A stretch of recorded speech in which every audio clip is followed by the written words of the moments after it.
கடந்த திங்கட்கிழமை ஐநா பாதுகாப்பு சபையின் அமைதிக்கான தலைமைத்துவம் குறித்த சிறப்பு விவாதத்தில் உரையாற்றிய ஐநாவுக்கான இந்தியாவின் நிரந்தர பிரதிநிதி தூதர் ஹரிஷ் பர்வதனேனி பாகிஸ்தான் மீது கடுமையான குற்றச்சாட்டுகளை விரிவாக எடுத்துரைத்துள்ளார்.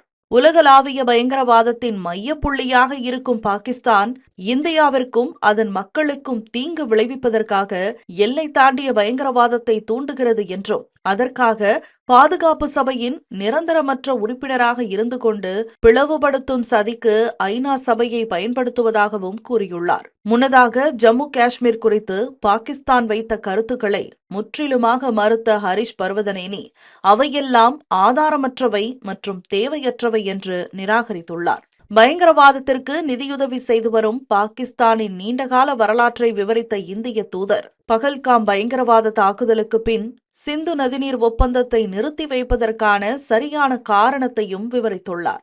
65 ஆண்டுகளுக்கு முன்பு நல்லெண்ணத்துடன் சிந்து நதிநீர் ஒப்பந்தத்தில் இந்தியா கையெழுத்திட்ட போதிலும் பாகிஸ்தான் இந்தியா மீது 3 போர்களை தொடுத்தது என்றும் தொடர்ந்து இந்தியாவுக்கு எதிராக ஆயிரக்கணக்கான பயங்கரவாத தாக்குதல்களை நடத்தியது என்றும் பாகிஸ்தானின் பயங்கரவாதத்தில் பல்லாயிரக்கணக்கான இந்திய மக்கள் பலியாகியுள்ளனர் என்றும் தெரிவித்துள்ளார். இந்த சூழலில் எல்லை தாண்டிய பயங்கரவாதம் மற்றும் பிற அனைத்து வகையான பயங்கரவாதத்திற்கும் பாகிஸ்தான் தந்து கொண்டிருக்கும் ஆதரவை முடிவுக்கு கொண்டு வரும் வரை சிந்து நதிநீர் ஒப்பந்தத்தை நிறுத்தி வைக்க இந்தியா முடிவு செய்துள்ளதாகவும் உறுதிபட தெரிவித்துள்ளார்.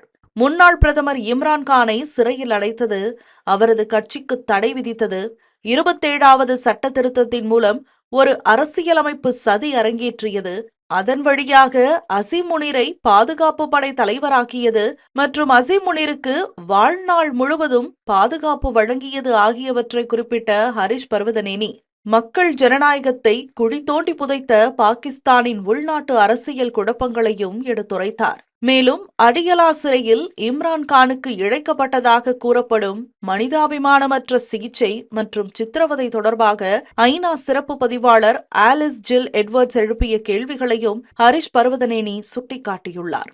ஐநா பொதுச் செயலாளர் ஆண்டனியோ குட்ரஸை மேற்கோள் காட்டி தாத்தா பாட்டிகளுக்காக உருவாக்கப்பட்ட அமைப்புகளை கொண்டு பேர குழந்தைகளுக்கு பொருத்தமான எதிர்காலத்தை உருவாக்க முடியாது என்று கூறிய ஹரிஷ் பர்வதனேனி ஐநா சபையின் அவசர சீர்திருத்தத்தின் தேவையையும் வலியுறுத்தியுள்ளார். பாகிஸ்தானால் தூண்டப்படும் பயங்கரவாதத்தின் அனைத்து வடிவங்களையும் வெளிப்பாடுகளையும் இந்தியா தனது முழு பலத்துடன் எதிர்கொள்ளும் என்று ஐநா பாதுகாப்பு கவுன்சில் கூட்டத்தில் அழுத்தமாக தெரிவிக்கப்பட்டுள்ளது.